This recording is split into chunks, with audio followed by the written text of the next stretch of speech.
Air ফ্রায়ারে তৈরি করা এক অন্যরকম পুডিং আজকে তৈরি করে দেখিয়ে দিব, যেটা খেতে অনেক বেশি মজাদার আর তৈরি করাও অনেক ইজি। তো এখানে আমি 2 কাপ পরিমাণে দুধ নিয়েছি।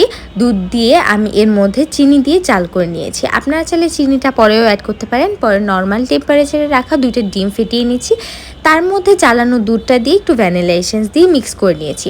এখন যে মোল্ডে আমি সেট করব সেই মোল্ডে আমি ঘি ব্রাশ করে নিয়েছি। তারপরে আমি পুডিংয়ের ব্যাটারটাকে এভাবে সেঁকে নিচ্ছি যাতে এটার মধ্যে কোনো ধরনের লাম্পস না থাকে। তারপরে আমি উপরে কিছু ব্রেড দিয়ে দিব। ব্রেডগুলোকে আমি কিউব করে কেটে নিয়েছি। এখন এয়ার ফ্রায়ারে আমি 180 ডিগ্রি দিয়ে 20 মিনিটসের মতন দিয়ে নিয়েছিলাম। তো দেখেন পুডিংটা কিন্তু একদম পারফেক্ট হয়ে গিয়েছে, আর এটা তৈরি করা খুবই ইজি। আর এটার উপরটা কিন্তু এরকমই দেখতে হবে, আর এটা অনেক বেশি ইউনিক, খেতেও অনেক বেশি মজা হয়। তো অবশ্যই একবার হলেও এই রেসিপিটা ট্রাই করে দেখবেন আপনারা, এটা অনেক বেশি মজা।